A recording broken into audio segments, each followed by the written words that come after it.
दोस्तों जय हिंद। मैं हूं रवि शुक्ला और आप मेरे साथ देख रहे हैं द न्यू भारत। शनिवार का दिन है, ठीक 8:30 बज रहे हैं और द न्यू भारत की तरफ से हम लेकर आते हैं टीएनबी किताब शनिवार की प्रोफेसर जितेंद्र श्रीवास्तव के साथ।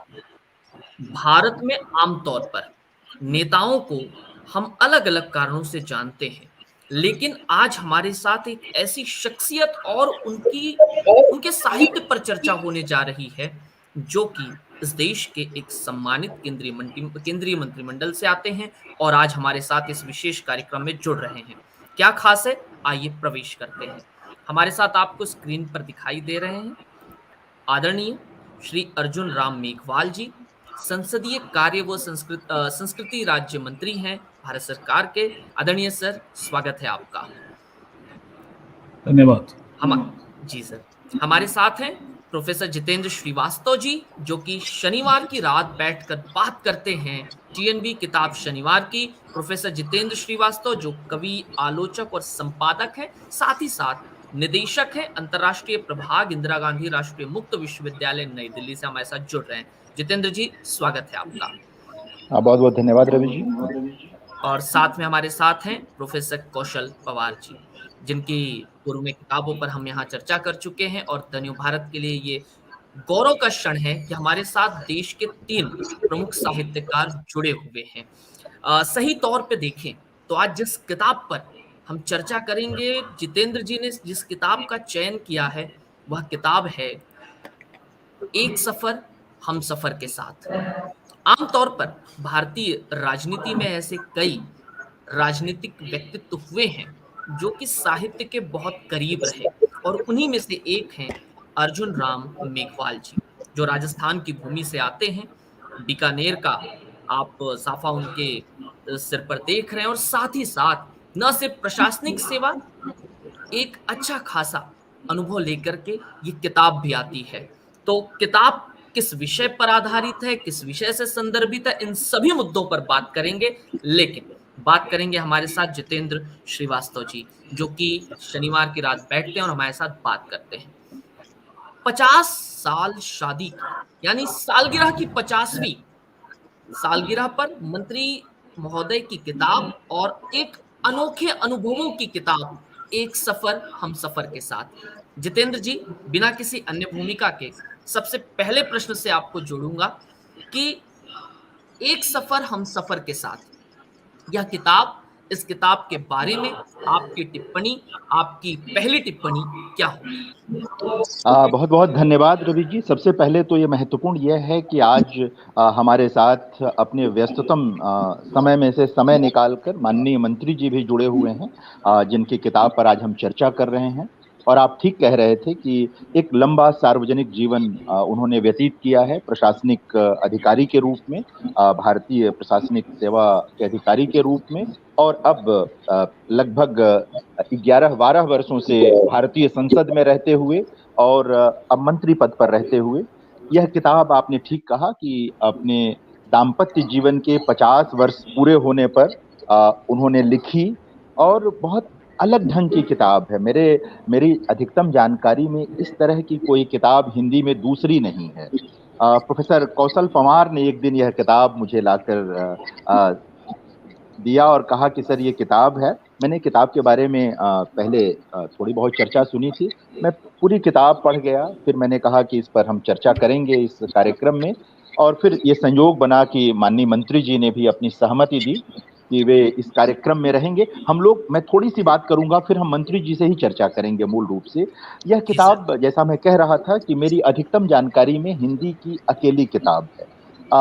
जीवनियाँ बहुत लिखी गई हैं, आत्मकथाएं बहुत लिखी गई हैं, संस्मरण की किताबें भी बहुत हैं, लेकिन एक पूरी किताब अपने दाम्पत्य जीवन को समर्पित हो, एक पूरी किताब हमसफर को समर्पित हो, यह एक महत्वपूर्ण घटना है। ये किताब हाथ में है, आपने तस्वीर भी इसकी लगा रखी है। यह किताब, अगर मैं कहूँ, बल्कि शुरुआत में जो बात आखिर में कहनी चाहिए मैं उसको शुरू में कहना चाहता हूँ कि यह किताब, आप इस किताब को क्या नाम देना चाहते हैं? इस किताब को आप चाहें तो जीवन कथा कह सकते हैं, आप इस किताब को चाहें तो संघर्ष कथा कह सकते हैं, आप इस किताब को चाहें तो दाम्पत्य कथा कह सकते हैं, आप इस किताब को चाहें तो परिवार कथा कह सकते हैं और अंततः समाज कथा कह सकते हैं, समाज कथा कह सकते हैं। कुल मिलाकर के इस किताब में भारतीय जीवन मूल्य की गूंज आपको सुनाई देगी। भारतीय जीवन मूल्य क्यों विशिष्ट है भारत? हम सब पूरी दुनिया में मनुष्य रहते हैं, लेकिन हम वो क्या चीज है कि हम कहते हैं कि हम भारतीय हैं? वह भारतीयता का जो जीवन मूल्य है वह इस किताब में है। अन्य के लिए अवकाश, अन्य के लिए स्पेस पूरी किताब में।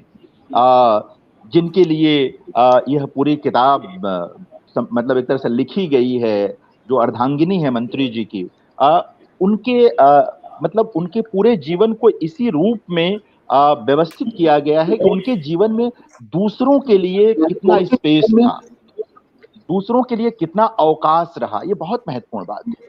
देखिए, अपने जीवन को सुगठित बनाने वाले बहुत से लोग मिल जाते हैं, अपने जीवन को सुंदर बनाने वाले बहुत से लोग मिल जाते हैं, लेकिन ऐसे लोग विरल होते हैं जो अपने दुख में भी, संघर्ष में भी दूसरों के बारे में सोचते हैं, दूसरों के हित के बारे में सोचते हैं। तो एक ऐसी स्त्री के बारे में यह किताब है जी। जिन्होंने कभी अपनी भाषा को लेकर के कोई हीनता का बोध नहीं आया जिनके बीच, कभी इस बात का बोध नहीं आया कि उनकी पढ़ाई लिखाई उस ढंग से नहीं हुई जैसे कि होती है। वो एक अधिकारी की पत्नी हुई, कालांतर में मंत्री जी ने भी बहुत संघर्ष किया है। ये किताब कहीं पर्दा नहीं डालती है, बहुत अच्छा लगा मुझे। इस देखिए क्या है ना कि जब भी परिवार के बारे में लोग लिखते हैं तो बहुत सारे पर्दे होते हैं, उसमें बहुत सारे आवरण होते हैं। इस किताब में मुझे लगा कि पर्दा नहीं है, क्योंकि एक आध ऐसे प्रसंग का जिक्र मंत्री जी ने किया है नॉर्मली जिसको छिपाते हैं लोग। जैसे हुँ, उनकी पढ़ाई का एक प्रसंग है जिसका इन्होंने जिक्र किया हैदराबाद को लेकर के। तो इस तरह की चीजों को लोग छिपाते हैं, तो कहीं कोई पर्दा नहीं है, इसलिए ये बहुत आत्मीय किताब है। इसलिए यह किताब आकर्षित करती है, बांधती है। अपने बेटियों के बारे में बात करना, घर में लगातार बच्चियों के पैदा होने पर जो उत्सव और उत्साह का माहौल है उसको जिस तरह रेखांकित करती है, दूसरों को भोजन कराने के लिए जो एक मतलब स्वाभाविक स्नेह होता है उसका जो जिक्र है। एक बहुत मार्मिक प्रसंग है कि 15 वर्ष की उम्र में जब मंत्री जी अभी मतलब जाहिर है किशोरावस्था में थे और फीस का पैसा नहीं था, तो जो उनकी एक परंपरागत कला थी उससे उन्होंने बाजार में बेच के माला और फीस उपलब्ध कराई। हम ऐसे उदाहरण जानते हैं, मैं यहाँ नाम लेकर नहीं कहना चाहता, ऐसे दूसरे प्रशासनिक अधिकारी भी यहाँ हुए हैं कुछ बड़े पदों पर, जिन्होंने बाद में अपनी पत्नियों को अ, छोड़ दिया, जिक्र नहीं किया, क्योंकि वो उनकी रेस में वो आगे निकल गए थे। इसका इतना सुंदर ढंग से वर्णन है। और एक प्रसंग दूसरे विवाह का भी है किसी अधिकारी के, जिसकी बहुत गहरी आलोचना है और वो बहुत उचित आलोचना है, बहुत सहज भाषा में लिखी गई है। जीवन में छोटे छोटे जो दुख आए हैं उनको भी कहा गया है, जो सुख आए हैं उनको भी कहा गया है। एक घर की लालसा, एक बहुत नीचे से चलकर जिसे हम कहते हैं और इतनी ऊंचाई तक आने के बीच में कहीं एक अपना घर हो, घर की लालसा की भी बात ये किताब करती है। जाहिर है कि दाम्पत्य की बात है तो घर की लालसा होनी ही चाहिए और होती ही है हर मनुष्य में, उस लालसा की भी बात यह किताब करती है।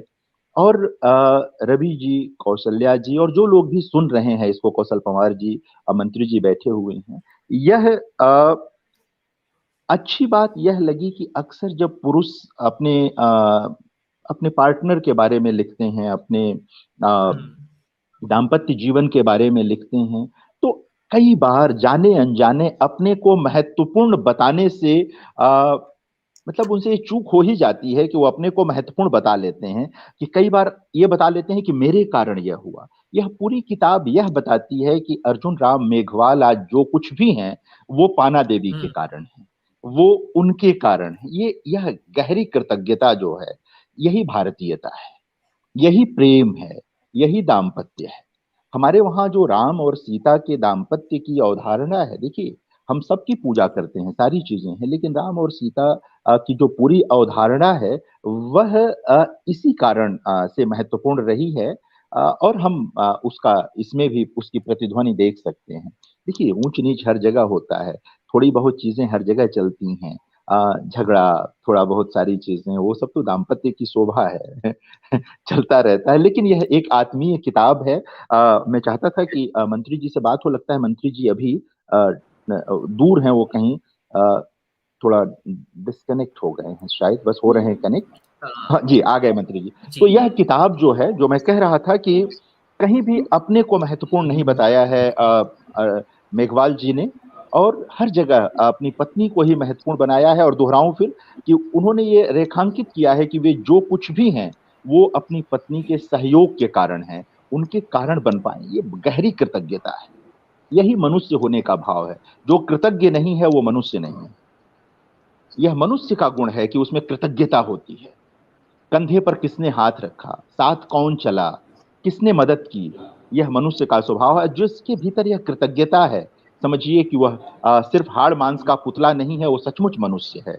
तो यह एक पति का आत्मीय धन्यवाद ज्ञापन है, जो बहुत सारे सबके लिए एक उदाहरण की तरह है। मतलब श्लाघ्य है ये पूरा का पूरा। बहुत महत्वपूर्ण किताब है, बहुत मुझे लगता है कि ये पढ़ी जानी चाहिए। अपनी पुत्री के निधन का जिक्र है इसमें, मतलब और सारे सुख के बारे, मतलब ऐसे दुख के भी प्रसंग हैं। एक साले के जो है उनके निधन का प्रसंग है इस किताब में। अ, एक प्रसंग है कि क्या भोजन करने से पहले आप लोग मंत्र नहीं पढ़ते हैं? मंत्र नहीं पढ़ते हैं, तो वहां पर पाना देवी कहती हैं कि रोटी के बारे में कहती हैं कि रोटी सबसे मोटी, यही मंत्र है हमारा। मतलब रोटी रोटी आपके सामने है, इससे बड़ा मंत्र क्या हो सकता है? अन्न आपको मिला और उसके प्रति जो भाव है, स्नेह है, आदर है, यही ये मंत्र है। जाहिर है कि सामान्य किसान जिसकी शिक्षा नहीं हुई है, सामान्य श्रमिक वर्ग से आए लोग जिन्होंने अलग से कभी मंत्रों की शिक्षा नहीं ली, उनके लिए यही मंत्र है कि बहुत तन्मयता के साथ अन्न जो सामने आया है उसको ग्रहण किया जाए और दूसरों को भी ग्रहण कराया जाए। तो बहुत आत्मीय पुस्तक है, बार बार पढ़ी जाने लायक पुस्तक है। और मैं फिर दोहराऊं कि यह जीवन कथा, संघर्ष कथा, दाम्पत्य कथा, परिवार कथा, सब कुछ है। तो अब हम आगे बढ़ेंगे और मंत्री जी से इस पर बात करेंगे कि यह किताब लिखने की इच्छा क्यों हुई सर आपको? माननीय मेघवाल जी। सर। मेरी आवाज आ रही है क्या आपको? बिल्कुल सर, बिल्कुल आ रही है, आ रही है। बिल्कुल क्लियर आ रही है सर जी। नहीं, थोड़ी डिस्टरबेंस तो नहीं है आवाज में? मुझे डिस्टरबेंस आ रहा है। आपको आवाज आ रही है क्या मेरी? आ रही है, आ रही है सर, आ रही है। आप बोलिए सर, आ रही है, आ रही है। तो मैं धन्यवाद देना चाहता हूँ प्रोफेसर कौशल पंवार का, जो किताब आपको दी प्रोफेसर जितेंद्र श्रीवास्तव जी, आपका आशीर्वाद और आपने इसमें इतनी समालोचना की। जितेंद्र श्रीवास्तव जी का भी आभार प्रकट करना। द न्यू भारत से जो रवि शुक्ला जी हैं, मैंने ये लिखना इसलिए शुरू, हमारे भारतीय संस्कृति में पत्नियों का परिवार में बड़ा योगदान रहता है, लेकिन हम छिपा जाते हैं। जी, जी। मुझे ज्यों-ज्यों मैं बड़ा होता गया, मुझे लगा कि मेरी पत्नी अगर मेरा पग-पग साथ नहीं देती, तो मैं इतना आगे नहीं बढ़ता। तो मैं पुरानी घटनाएं संकलन करता रहता। तो मुझे लगा कि मुझे नई पीढ़ी को ये जानकारी देनी चाहिए कि पत्नी मेरे घर आई, कोई 2005-6 महीने स्कूल गई होगी तो मैं कह नहीं सकता, लेकिन उन्होंने पढ़ाई के प्रति, मेरी पढ़ाई, खुद का माता पिता का रहा, लेकिन मेरी पत्नी ने मेरी पढ़ाई की चिंता की। ये तथ्य छिप जाता है और उजागर नहीं होता। तो मैं एक घटना से शुरू करूं कि मैं IIM अहमदाबाद में एक वर्कशॉप, मैं वहां बाड़मेर में उस समय ADM डेवलपमेंट की पोस्ट पे था, कलेक्टरों को बुलाया था, 100 collector of the country IIM Ahmedabad में बुलाया था। भी आप जीवन में सफल हुए तो आप सफल क्यों हुए और सफलता के पीछे कारण क्या? तो हमारे कलेक्टर ने कहा, यार मैं जाके क्या करूंगा यार, ये ट्रेनिंग तो फालतू की ट्रेनिंग है, मैं आपको चार्ज दे देता हूं कलेक्टर का और छुट्टी चला जाता हूं, आप इस ट्रेनिंग करिए। तो चीफ सेक्रेटरी ने कहा अभी आप करिए, बहुत जरूरी ट्रेनिंग है वहां। तो मैं चला गया। हम राजस्थान से मैं अकेला ही कलेक्टर सेलेक्ट था उसमें, बाकी अलग अलग पूरे प्रदेशों से लोग आए थे, यूनियन टेरिटरी से भी। प्रोफेसर हमें पूछता है कि आपकी सफलता का राज क्या है, और 3 घंटे का क्वेश्चन होता है, उसमें एक नाम लिखना होता है। तो किसी ने अपने गुरु का नाम लिखा, किसी ने भगवान का लिखा, किसी ने कहा मैंने खुद ने मेहनत की, किसी ने माँ का लिखा, किसी ने बाप का लिखा, पत्नी का किसी ने नहीं लिखा। मैं अकेला आदमी था जिसने 3 घंटे की पेपर में पत्नी का नाम लिखा, और वो लंच के समय पेपर आउट हो गया। उन्होंने कहा ये आदमी पत्नी से डरता होगा, जोरू का गुलाम होगा। मैंने कहा भी ये क्या हुआ, मैंने तो एक पत्नी के बारे में लिखा, और ये क्या इतना चर्चा हो रही है लंच में। फिर वो सारी जो हमारी ट्रेनिंग थी वो मेरे पे आधारित थी। मैं अंग्रेजी उस समय ज्यादा अच्छी बोल नहीं पाता था, और कहा कि आपने लिखा कैसे अपनी पत्नी का नाम, और आपकी पत्नी तो पढ़ी लिखी भी नहीं है। तो ये जो आपने अभी 2 रुपए की घटना सुनाई ना, मैंने इस घटना का जिक्र किया, मैंने कई घटनाओं का जिक्र किया, लेकिन जैसे ये 2 रुपयों की घटना का जिक्र किया तो जर्मन प्रोफेसर ने कहा yes you are right now, कि आप जो कुछ भी हो उसमें कंट्रीब्यूशन में ये सबसे बड़ा इवेंट था।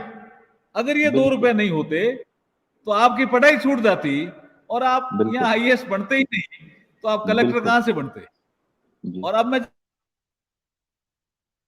2 रुपए नहीं होते तो मैं नौकरी भी नहीं लगता टेलीफोन एक्सचेंज में ऑपरेटर की, फिर राजस्थान प्रशासनिक सेवा में नहीं आता, फिर भारतीय प्रशासनिक सेवा में नहीं आता, और मैं अब इसके बाद यहां आ गया। तो फिर पत्नी का योगदान है या नहीं है, पीछे मुड़ के देखना तो चाहिए ना किसी को। तो जब मेरे शादी के 50 साल पूरे हुए तो मुझे वो जर्मन प्रोफेसर का हाथ पकड़ा था उसने कि मिस्टर मेघवाल, बहुत से लोग, कुछ लोग 15-20% ऐसा सोचते हैं कि हमारी सफलता के पीछे हमारी पत्नी का हाथ है, लिखता कोई नहीं, कैन यू राइट। तो फिर वो जो आई विल राइट। तो कब समय आया मेरी शादी के जब 50 साल पूरे हुए, तो मैंने कॉन्स्टिट्यूशन क्लब ऑफ इंडिया में एक वर्कशॉप की कि आदमी शादी करता है हैप्पीनेस के लिए, और शादी के बाद उसके लाइफ से हैप्पीनेस गायब क्यों हो जाती है। तो हमने कभी शादी की सालगिरह नहीं बनाई।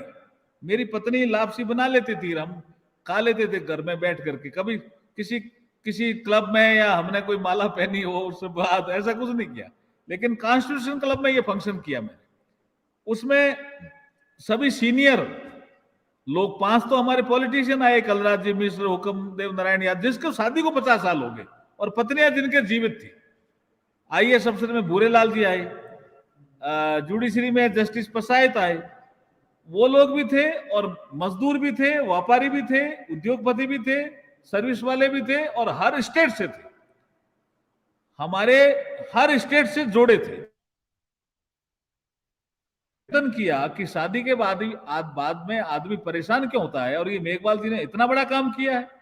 हमारे हुक्मदेव नारायण यादव तो बोलते बोलते आंखों में आंसू आ गए कि पत्नियों का इतना बड़ा योगदान जीवन में होता है और हम भूल जाते हैं। ये मेघवाल जी है जिन्होंने हमें बताया कि पत्नियों के योगदान को हम भूलते क्यों हैं। तो इस किताब का जिक्र वहां भी हुआ। भूरेलाल जी ने फिर एक कमेटी बैठा दी, उन्होंने कहा यार हमने तो कभी सोचा ही नहीं था कि ऐसी भी कोई किताब हो सकती है क्या।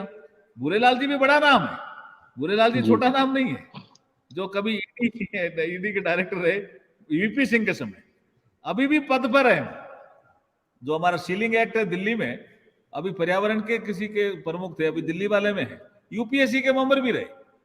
तो उन्होंने कहा कि भैया इसमें ये जितने भी लोगों ने विचार रखे हैं इनके आर्टिकल मंगाओ और अपनी कमेटी बैठाओ कि झगड़ा क्या है। तो फिर एक 3-4 आदमियों की कमेटी ने कहा कि जो दाम्पत्य जीवन है हमने इसको भौतिक समझ लिया जबकि ये दिव्य है। तो फिर दूसरी जो एक किताब आई जो संकलन है आर्टिकल का, दिव्य पथ दाम्पत्य का, उसमें भूरेलाल जी का, पसाई साहब का, सबके आर्मी का ऑफिसर उनका आर्टिकल है। लेकिन आपने ठीक पकड़ा, ये 2 रुपए वाली कहानी ने मुझे जर्मन प्रोफेसर ने कहा कि भाई ये बड़ी घटना है, छोटी घटना नहीं है।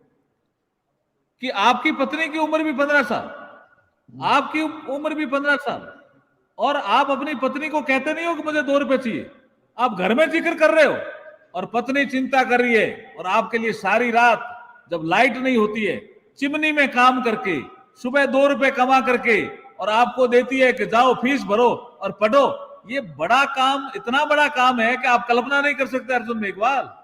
तब मुझे लगा कि ये वाकई बड़ा काम था। जब मैं पीछे मुड़ के देखता हूं तो बहुत बड़ा काम था, इसलिए लिखने का मेरा मन हुआ। और आपने सही पकड़ा कि इसमें मैंने पर्दा नहीं रखा। मुझे सुषमा स्वराज जी ने कहा कि अर्जुन जी किताबें तो मैंने बहुत पढ़ी, लेकिन ऐसी किताब नहीं पढ़ी मैंने जिसमें आप कहते हो हमारे कुछ चीजें साथ साथ। तो मुझे पूछा ये क्यों लिखा आपने? मैंने इसलिए लिखा कि हम बचपन में कहते थे पति पत्नी बोलो नहीं, तो हम कब बोलते?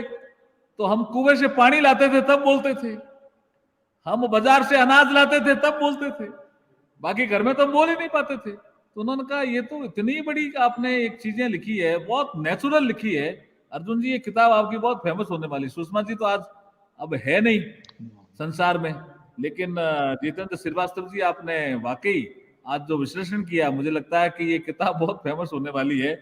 और ये जो हैदराबाद वाली कहानी है, ये रवि शुक्ला जी आप सोच रहे होंगे कि एक बार मुझे किसी ने कहा कि यार लोग पत्नियों को लेकर के ट्रेनिंग में नहीं जाते, तो मैंने कहा चलो मैं ले जाता हूँ। अब हमारी मिसेज ना हिंदी जाने ना अंग्रेजी जाने, और हैदराबाद का इशू, वहां हम चले गए। लोगों ने कहा आपकी पत्नी क्या पढ़ी लिखी नहीं है क्या? मैंने कहा यार ये 15 दिन मुझे निकालने हैं यहाँ, और मैं कह दूंगा मेरी पत्नी पढ़ी लिखी नहीं है तो एक हीन भावना मेरी पत्नी में भी आएगी। तो मैंने कह दिया मेरी पत्नी पढ़ी लिखी है। तो उन्होंने कहा कितनी पढ़ी लिखी है? मैंने कहा एमएससी है। तो उन्होंने कहा एमएससी किस में है? एमएससी। मैंने कहा एग्रीकल्चर। तो अगर आप एग्रीकल्चर की कोई चीज पूछोगे तो वो बता देगी, बाजरी कब बोई जाती है, कब काटी जाती है, सब बता देगी। तो क्या ये फिर हिंदी क्यों नहीं बोलती है? हिंदी क्यों नहीं बोलती है? मैंने कहा हिंदी इसने कसम खा रखी है हमारी पत्नी ने, जब तक राजस्थानी को मान्यता नहीं मिलेगी तब तक ना तो हिंदी में बोलेगी ना अंग्रेजी में बोलेगी। आप मारवाड़ी पूछो, आप मारवाड़ी पूछो ही बताएगा। हमारे 15 दिन निकल गया, आराम से निकल गया 15 दिन। तो ये आपने सही कहा, मैं छिपा भी सकता था, मैं इसको छिपा सकता था, लेकिन मेरे लाइफ में ये बड़ी बात थी। मैं पहली बार ही मेरी पत्नी को हैदराबाद तक ले गए और 15 दिन हमने ट्रेनिंग में अच्छी तरह से निकाल लिया। वो बैठती थी, बोलती नहीं थी क्योंकि हिंदी आती नहीं थी पत्नी को और अंग्रेजी आती नहीं थी। वो सब हिंदी और अंग्रेजी बोलने वाले लोग होते थे। अब मैंने कहा कभी कभी हमारी क्लास लेट होती थी, मैंने कहा खाना कैसे खाते हो? कि वहां जाती हूं मैं और ऐसे करती हूँ, तो मुझे अपना आप ही वो खाना खिला देती है। तेलुगु स्पीकिंग तेलुगु स्त्री का जिक्र है। हाँ, और खाना उसने अच्छी तरह से खिला देती थी वो।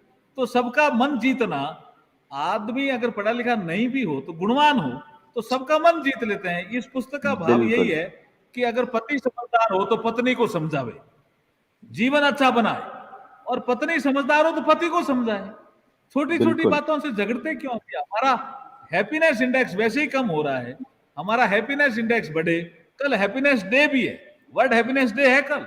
आपने उस हैप्पीनेस डे की पूर्व संध्या पे जितेंद्र श्रीवास्तव जी कार्यक्रम रखा है, बहुत ही सुंदर दिन सुना है आपने। तो हमारा हैप्पीनेस जो इंडेक्स है वो बढ़ना चाहिए देश का। हमारी लाइफ में हैप्पीनेस आनी चाहिए, हमारी लाइफ में हैप्पीनेस। इसलिए पुस्तक का भाव आया था। मैंने मेरी पुस्तक को मेरी शादी के 50 साल पूरे होने पर ये पुस्तक मैंने मेरी पत्नी को गिफ्ट की, समर्पण किया। बहुत अच्छा, बहुत अच्छा, बहुत अच्छा। ये था भाव। नहीं, बहुत अच्छी चीज है। और ये किताब यह भी बताती है जो कहते आए हैं हमारे पूर्वज, और ये किताब भी वो कहती है कि प्रेम को अभिव्यक्त करने के लिए किसी भाषा में दक्ष होना जरूरी नहीं है। आज जरूरी नहीं है कि आपको अंग्रेजी आती हो, संस्कृत आती हो, हिंदी आती हो या दुनिया की कोई बड़ी जबान आती हो, तभी आप अपने प्रेम को अभिव्यक्त कर पाएंगे। अगर सचमुच आपके भीतर प्रेम है तो वह आपके आचरण से अभिव्यक्त होता है, वह आपके क्रियाकलापों से अभिव्यक्त होता है। यह किताब यह भी बताती है, और किताबें यही काम करती हैं कि जो चीजें हमें दिख नहीं पाती वो दिखा देती हैं। साहित्य की यही भूमिका होती है कि कई बार कोई चीज हमें रोज दिखती है, हम उसके बारे में भूल जाते हैं। जैसे हम घर से निकलते हैं, राह में एक पत्थर मिलता है, हम उसके इतने अभ्यस्त हो जाते हैं कि हम वहां से राह काट करके निकलना, हमारा हमको सोचना नहीं पड़ता। हम निकलते हैं, राह का पत्थर है, हम वहां से रास्ता काट करके निकल जाते हैं। साहित्य का काम यही होता है कि राह के उस पत्थर का बोध हमारी चेतना को करा दे, जो कि सो गई है चेतना, हम अभ्यस्त हो जाते हैं। तो ऐसी किताबें हमें बार बार सचेत करती हैं कि जीवन में जो सुंदर है उस सुंदर की पहचान करो। कई बार हम सुंदर की पहचान करने में चूक जाते हैं, कई बार हम बहुत सारी दूसरी चीजों में रह जाते हैं। तो यह किताब जीवन की सुंदरता की पहचान भी कराती है। हाँ? सुख क्या है, सुख के मायने भी तलाशती है। सुख क्या है, 10 तरह के सवाल होंगे। हम आदिकाल से ये प्रश्न है कि सुख क्या है। यह किताब सुख का, एक सामान्य जीवन में सुख की क्या परिकल्पना हो सकती है, उसकी बात कहती है कि अपने परिवार को सुखी रखो, अपने से जुड़े लोगों के सुख की चिंता करो, और अंततः जो अतिथि आए उसकी चिंता करो और राष्ट्र की चिंता करो। यही सुख है, यही सुख है। इसके अलावा और सुख तो सब कल्पना की चीजें हैं, वायवीय चीजें हैं। सर, अगर कोई प्रसंग ऐसा लगता हो कि किताब में छूट गया हो और आप कहना चाहते हो आज, तो कहें। नहीं, मैंने क्या, आपने काफी चीजें ले ली। ये जो रोटी जी सबसे मोटी है, ये जी मैं जी दोबारा रिपीट इसलिए करना चाहता हूँ कि मेरे घर जी पे कृष्ण गोपाल जी उस समय भारतीय जनता पार्टी की राजनीति देखते थे, बहुत बड़े आदमी, संघ जी के जी शहर जी सरकार। जी वो घर जी पे जी उन्होंने कहा मैं भोजन करूंगा, तो मेरी पत्नी आमतौर पे भोजन करवाती है, भोजन खुद ही तैयार करती है। तो उन्होंने कहा भी आप रोटी जिम क्यों नहीं रहे हो? अच्छा, वो उसको, मेरी पत्नी को ज्यादा शर्म भी नहीं आती इस मामले में कि भाई रोटी के हम्म लिए तो कह रही हूँ मैं, और मारवाड़ी में हम्म ही बोलती है कि रोटी हम्म जिमा हम्म क्यों हम्म, कौन थे, तो हाँ, कह, उन्होंने कहा भी भोजन मंत्र नहीं पढ़ा। तो उन्होंने कहा रोटी जिमा, तो यार समझ में आई कौन भी, कहीं आप क्या कोई मंत्र पढ़ रहे हो क्या? तो मेरी मिसेज जोर से बोली, मैं तो एक ही मंत्र जाना, रोटी सबसे मोटी।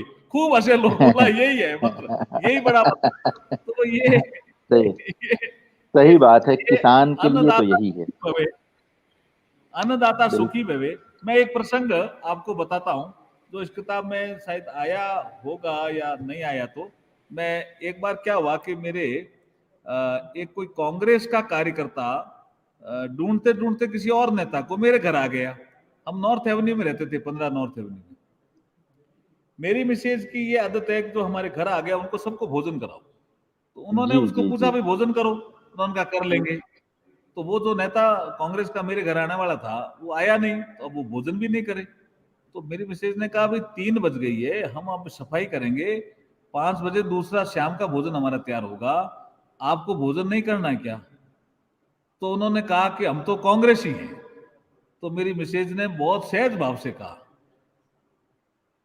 कि कांग्रेस ही कहीं खानों को नहीं खावे, कहीं पहले तो यह गया, कांग्रेस ही क्या भोजन नहीं करते क्या? और आप हमारे घर का भोजन कर लोगे क्या, आपको उल्टी आ जाएगी क्या? उल्टी आप आ चलो हमारे जाएगी यहाँ क्या? भोजन करो। तो जबरदस्ती जबरदस्ती भोजन कराया। उसका हमें लाभ ये मिला कि उस गांव में कोई प्रॉब्लम हो गई थी किसी की वजह से, तो उन्होंने कहा हम वोट नहीं देंगे, अर्जुन मेघवाल जी को वोट देंगे, ऐसा विषय आ गया। वो हम्म, आदमी जिसको मेरी पत्नी ने भोजन कराया था, कांग्रेस ही काम है सारा, उसने कहा नहीं हम अर्जुन मेघवाल जी को वोट देंगे। बोला, मैंने कहा तुम कौन हो? कि जी एक बार मैं भूखा था, और ऐसे तो हमारे कांग्रेसी नेता भी नहीं पूछते कि भोजन किया क्या, भोजन किया। 4 बार आपकी पत्नी आई कि पूछा भोजन कर लिया क्या, भोजन कर लिया क्या। ऐसे भोजन कराने वाले की पत्नी अगर इतनी समझदार है तो ऐसा एमपी हमारा बीकानेर से होना चाहिए।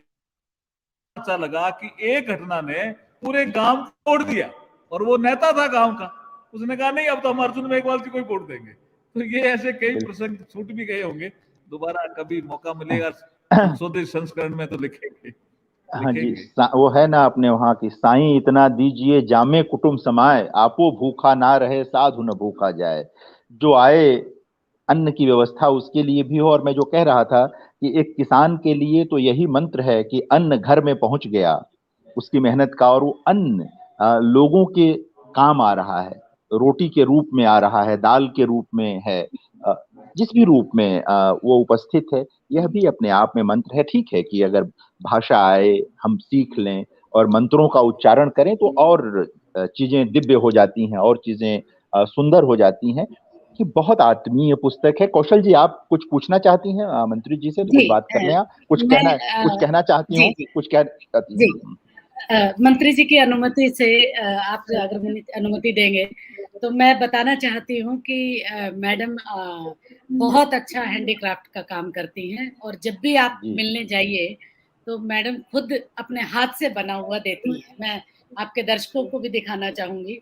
ये जी असल में जी असली धाती है, हमारी असली विरासत, जो आपने जी पुस्तक जी में जी अगर आप देखें तो पुस्तक में भी जी जी आपको दिखाई देगी। हाँ, वो उसका काम जिक्र करते है। हुए। जी जी जी जी, जी, पूरा जी जिक्र है सर। उसका। जी मेरा जी मैं प्रश्न एक पूछना ज़रूर चाहूँगी, क्योंकि अ, हम लोग प्रश्न पूछ लेते हैं। मंत्री जी के साथ-साथ आप लेखक हैं, हम लेखक के हिसाब से आपसे पूछेंगे। उससे पहले मैं एक बात ज़रूर पुस्तक को पढ़ने के बाद ये कहूँगी कि जैसे बाबा साहब भीमराव अम्बेडकर का बड़ा योगदान अम्बेडकर को बनाने में उनकी पत्नी का रहा। तमाम संघर्ष उन्होंने किया, और आज हम जिस बाबा साहब भीमराव अम्बेडकर को जानते हैं, अगर उनकी पत्नी उस वक़्त उनके साथ ना होती, तो आज बाबा साहब अम्बेडकर के का नाम जो सिंबल ऑफ नॉलेज तक पहुँचा, वो यूँ ही नहीं गया। ठीक उसी सही बात, तरह सही बात। उनके बाद अगर पूरे भारत को सामाजिक, आर्थिक, सांस्कृतिक दृष्टि से देखें, तो आप अर्जुन राम मेघवाल जी हैं, जो न केवल पत्नी के योगदान से तमाम देशों की यात्राएँ की, मंत्री पद तक पहुँचे, उससे पहले आप प्रशासनिक अधिकारी रहे, और सबसे बढ़कर एक सामाजिक कार्यकर्ता, एक आत्मीयता का जो आपके पूरे जो क्षेत्र में रहता है, वो है। तो इतने वर्षों बाद हमारे सामने एक पुस्तक के रूप में आई है आपका जो पत्नियाँ तो पति के गुणगान गाती ही हैं। अगर पति शराबी भी होगा, खासकर मैं अगर उस तबके की बात करूँ, पति भले ही उनको पूरा दिन मारे, पीटे, जैसे मर्ज़ी करे, वो उसकी प्रशंसा ही करेंगे। वो कभी किसी को नहीं बताती मेरा पति ऐसा है। अपने पति के बारे में बताना भारतीय समाज में बहुत मुश्किल काम है। कभी पत्नी अपने पति की बुराई नहीं करती। लेकिन अगर पति पत्नी के बारे में लिख रहा हो, और एक रिकॉर्ड के रूप में, एक बड़ा मतलब साहित्यिक योगदान जो न केवल ये पीढ़ी पढ़ेगी, बल्कि आने वाली पीढ़ियाँ भी पढ़ेंगी कि पन्ना देवी जी का अर्जुन राम मेघवाल जी के जीवन में क्या योगदान था। मैं एक महिला होने के नाते भी, और खासकर वो तबका जो आगे बढ़ के अपनी पत्नियों के योगदान को भुला देता है, बिसरा देता है। आप प्रोफ़ेसर जितेंद्र श्रीवास्तव जी ने ज़िक्र किया, आपने बिना नाम किए भी बता दिया कि जब दौड़ में जब पार्टनर आगे निकल जाता है, तो उसको छोड़ देता है। और बहुत उदाहरण हैं भारतीय समाज के उन लोगों को जो आईएएस ऑफिसर रहे हैं, या राजनेता रहे हैं, या बड़े पद तक हैं, वो पत्नियों के न केवल योगदान को भुला देते हैं, बल्कि दूसरे विवाह भी कर लेते हैं, बिना विवाह करके भी पत्नियों को रखते हैं। वो पत्नी कहीं एकदम ऐसे कोने में चली जाती है, ऐसे अवसाद में चली जाती है कि समाज में उसको याद भी नहीं रहता किसी को कि इसकी पत्नी असली वाली कौन थी। सर मैं आपसे ये पूछूँगी कि इसमें तो कोई दोहराय नहीं कि ना केवल स्कूल एजुकेशन से लेके फिर प्रशासनिक अधिकारी, फिर पार्टी, और फिर एक बड़ा मुकाम आपने आज हासिल किया है, और हम तो दुआ करेंगे कि आप और ज़्यादा आगे जाएँ, और एक और ज़्यादा आगे सम्मानित पद पर भी पहुँचे।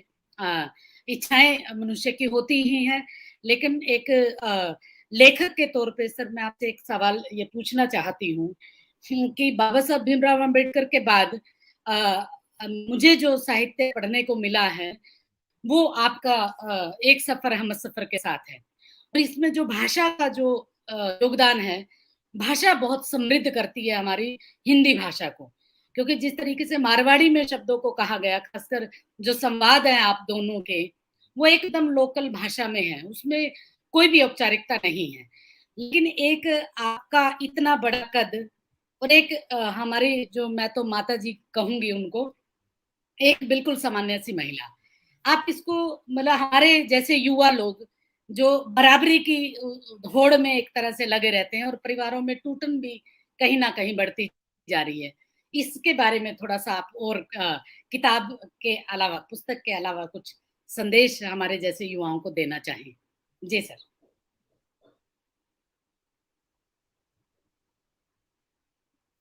म्यूट हो गए हैं मंत्री जी। अ, सर सर सर आवाज़ म्यूट हो अनम्यूट गए। नहीं, अनम्यूट करना होगा सर। सर नीचे में है, नीचे में। हाँ हाँ सर, हो हो गया। गया है। ओके, आवाज आ रही है? जी जी जी सर। जी जी जी सर। नहीं, देखिए देखिए कौशल पवार जी, आपने ये जो सवाल किया इसका जवाब तो हम समय समय पे देते ही रहते हैं और इस किताब में भी उसका जिक्र है कई बार। लेकिन जो बाबा साहब भीमराव अंबेडकर जी के बारे में आपने कहा, उसको भी कभी बैठ के अपन चिंतन करेंगे, वो अलग थोड़ा विषय है। लेकिन मैंने अधिकतर देखा और पाया कि जब वीकर सेक्शन का आदमी कोई अधिकारी बनता है, weaker section of the society का, तो वो कई बार ऐसा देखता है कि मेरी पत्नी मेरे अनुकूल है या नहीं है, मैं सोसाइटी में बैठने लायक हूं या नहीं हूं, तो वो अपनी पुरानी पत्नी को छोड़ देता है। हमने कई बार देखा। और ये भी सही है कि आदिवासी समाज में कई अधिकारी बनने के बाद 2-2 पत्नियां भी रखते हैं। कुछ ऐसी समाज में भी लोग हैं, कुछ ओबीसी समाज में भी लोग हैं। खैर ये एक बीमारी है, मैं इसको मानता हूं।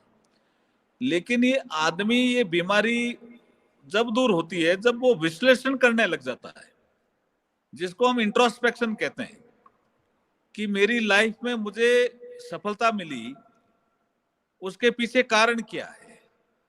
हम धन्यवाद देना बंद कर देते हैं, वहीं गड़बड़ होती है। हम भगवान को भी धन्यवाद नहीं देते, हमारे माँ बाप को भी धन्यवाद नहीं देते। सोसाइटी में इसकी कमी आई है। इस कारण से जब पत्नी को धन्यवाद देना तो दूर की बात हुई, और उसको तुरंत छोड़ देते हैं। मैंने कई अधिकारी, जो मैं जब आरएस में आया तो मैंने कई अधिकारियों को अपनी पत्नियों को छोड़ते हुए देखा भी है, और मैंने उस समय भी कहा आप गलती कर रहे हो। आज वो परेशानी में भी है। पहली पत्नी के अलग बच्चे, दूसरी पत्नी के अलग बच्चे, वो आपस में झगड़ भी रहे हैं, आज परेशानी में भी है, हैप्पीनेस नहीं है उनकी लाइफ में। वैसे मेरा ऐसा मानना है कि एक बार संबंध होने के बाद, पति पत्नी होने के बाद, ये जो छोड़ने वाली प्रक्रिया है, परिवार टूटने वाली प्रक्रिया है, इसमें कमी लानी चाहिए। हमारे सब समझदार लोगों की ड्यूटी है कि कोर्ट में तो मामला जाए ही नहीं, समाज में कुछ लोग हो तो समझाइश करके उसको समझा दें। और मेरी पत्नी ये काम करती है और मैं भी करता हूं कि हम टूटन नहीं होने देते हैं परिवार में। क्यों भाई, आप दूसरी भी लाएंगे तो क्या जरूरी है कि वो पहली वाली से अच्छी हो जाएगी? आपको 2-4 साल ठीक लगेगी। ऐसे हम उदाहरण देते हैं, देखो ये खराब निकल गई, ये खराब निकल गई, क्यों ऐसा करते हो? तो मुझे ऐसा लगता है कि पत्नी को लोगों ने वस्तु माना, इसलिए गड़बड़ हुई। पत्नी को अगर आप बराबर का हकदार मानेंगे, हम सफर मानेंगे जीवन का, तो ये दिक्कत नहीं आएगी, ये तकलीफ भी दूर हो जाएगी और परिवार टूटने की परंपरा भी टूट जाएगी। ये परंपरा क्यों है? ये इसलिए है कि हम उसको बराबर नहीं मानते। हमारी पत्नी को भी, वो क्या बराबर है, वो तो पत्नी है। हम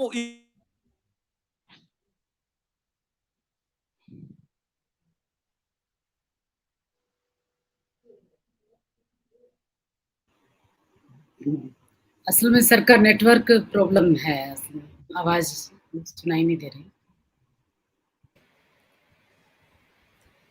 मुझे लगता है म्यूट हो गया है फिर। नहीं सर, नेटवर्क चला गया सर।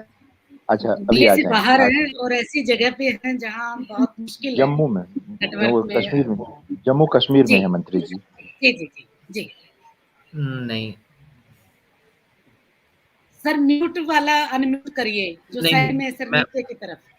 नहीं मैम, म्यूट नहीं है। दरअसल कॉल आ गई थी, कॉल आने के बाद ना उसका साउंड वो खो देता है। अच्छा। जी, तो देखते हैं मंत्री जी अगर। जी सर, तब तक आप अपनी बात कहें। जी जितेंद्र सर, तब तक आप अपनी बात कहें।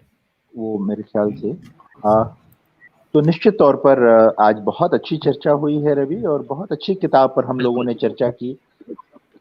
मंत्री जी आ गए हैं, मंत्री जी कुछ कहें तो। मैं नहीं, मेरा क्या, मैं पालमपुर में हूँ, हिमाचल प्रदेश में, तो हमारी जी प्रॉब्लम है, इसलिए कई बातें छूट गई हो। तो अपन मैं चाहता हूँ कि अपन 4 ही लोग हैं, फिजिकली भी अपन बैठेंगे, क्योंकि समाज में हैप्पीनेस आनी चाहिए। समाज में टूटन पति पत्नी की नहीं होनी चाहिए, इस पे कोई तो चिंतन। और हम जैसे लोग अगर चिंतन नहीं करेंगे तो समाज में ये जो भाव है आगे नहीं जाएगा। करेगा। कौन करेगा? जी जी जी, बिल्कुल। इसलिए इसको चिंतन करना चाहिए। और हमारी जो फैमिली जो कल्चर का ये बहुत मजबूत है। हमने कोरोना कालखंड में देखा कि जिसकी फैमिली जी, ठीक थी उन्होंने एक दूसरे की बहुत मदद की, और जिसकी फैमिली ठीक नहीं थी वहां खुद परिवार में मदद नहीं खत्म हुई हो गया। और दूसरों की मदद तो बिल्कुल नहीं हुई। इसलिए फैमिली बहुत अच्छी हमारी यूनिट है। हम फैमिली तो उस ताकत को हमें बढ़ाना चाहिए। इसलिए कभी अलग से भी अपन कर सकते हैं। बैठेंगे सर, बैठेंगे हम लोग और बात करेंगे। और निश्चित तौर पर इस किताब के लिए आपको बहुत बधाई, और आगे की किताबों के लिए भी हम शुभकामना देते हैं कि इस तरह की और किताबें आएं। और यह किताब, जो लोग भी आज कार्यक्रम से जुड़े हुए हैं और भविष्य में भी, चूंकि यूट्यूब पर और फेसबुक पर यह कार्यक्रम पड़ा रहेगा, तो जो लोग भी, हजारों लोग देखेंगे इसे या देख रहे हैं, इस किताब को जरूर पढ़ें। यह उपलब्ध है किताब। और यह किताब एक तरह का संस्कार देने वाली किताब है। आत्मीय तो है ही, संस्कारित करने वाली किताब है, हमारे आचरण को समृद्ध करने वाली किताब है। कविता, कहानी, उपन्यास तो हम पढ़ते ही रहते हैं, वो भी जरूरी है, उसकी भी अपनी भूमिका है। लेकिन जो जीवन से सीधे निकलने वाली कृतियां होती हैं, जिनमें कहीं कोई झूठ नहीं होता, कहीं कोई पर्दा नहीं होता, 100% सच होता है, संघर्ष होता है, एक दूसरे के सुख दुख की उपस्थिति होती है, राग अनुराग सब कुछ होता है, ऐसी चीजों से हमें जरूर गुजरना चाहिए। ये हमारे भीतर के मनुष्य को और जागृत करती हैं, हमारे भीतर की मनुष्यता को जागृत करती हैं, कहीं हमें और बेहतर मनुष्य बनाती हैं, दूसरे के दुख को समझने लायक बनाती हैं, और अपने को भी समझने लायक बनाती हैं। कई बार मनुष्य को लगता है कि वो स्वयं को समझ रहा है, लेकिन वो नहीं समझ पाता है अपने को। ऐसी किताबें आपको खुद को खोजना भी सिखाती हैं, स्वयं को खोजना भी सिखाती हैं। तो बहुत बहुत आभार सर आपका कि आप अपने व्यस्ततम समय में से निकाल कर शामिल हुए, इस किताब की चर्चा में शामिल हुए। और हम लोग फिर चर्चा करेंगे सर, मिलेंगे, बात करेंगे। बहुत बहुत आभार सर, बहुत बहुत बहुत बहुत आभार। आप सबका आभार सर। मैं मिलूंगा आपसे, जितेंद्र श्रीवास्तव जी, जरूर कौशल पंवार जी, रवि शुक्ला जी, आप सबसे मिलूंगा। जी सर, बिल्कुल, सर, बिल्कुल सर। मैं धन्यवाद एक सेकंड और लेना चाहती थी। मैं चाहती हूँ कि इस पुस्तक को जो जितने ले भी ली। खासकर पति हैं वो पढ़ेंगे और साहित्य में एक बड़ा डिस्कोर्स शुरू होगा। पीछे जरूर झांक के देखेंगे कि वाकई जो व्यक्तित्व में आज योगदान है या बदलाव आया है, उसमें पत्नियों का क्या योगदान है। मैं सभी दर्शकों को ये अनुरोध करूंगी कि पढ़िए और जरूर सोचिए अपनी पत्नी के योगदान के बारे में। बहुत बहुत बिल्कुल, धन्यवाद सर बिल्कुल। आपका। ऐसे ही थैंक यू। आप बहुत बहुत चिरायु धन्यवाद। हो और समाज के लिए मार्गदर्शन का काम करते रहें जी। बहुत बहुत बहुत शुक्रिया सर, बहुत-बहुत शुक्रिया। द न्यू भारत की तरफ से आज का हमारा कार्यक्रम था, आभार और आभार। कार्यक्रम में हमने आज बात की एक सफर हमसफर के साथ इस पुस्तक पर।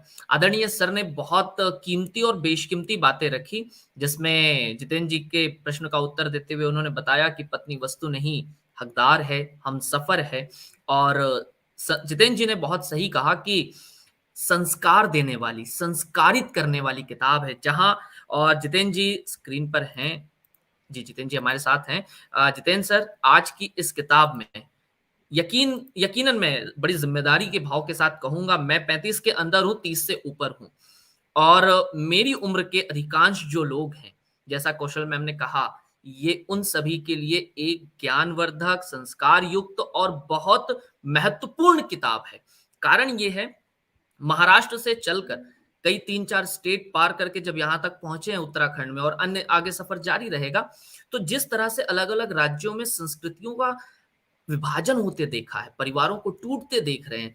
बहुत सारे लोग हैं, और बहुत सही कहा सर ने, मंत्री जी ने एक बहुत अच्छी बात कही कि हम कम लग जाते हैं, न जाने क्यों तुलना करते हैं। और मैं कहीं पढ़ रहा था, फ़िल्मों की हीरोइनों के साथ हम अपनी पत्नियों की तुलना करने लग जाते हैं।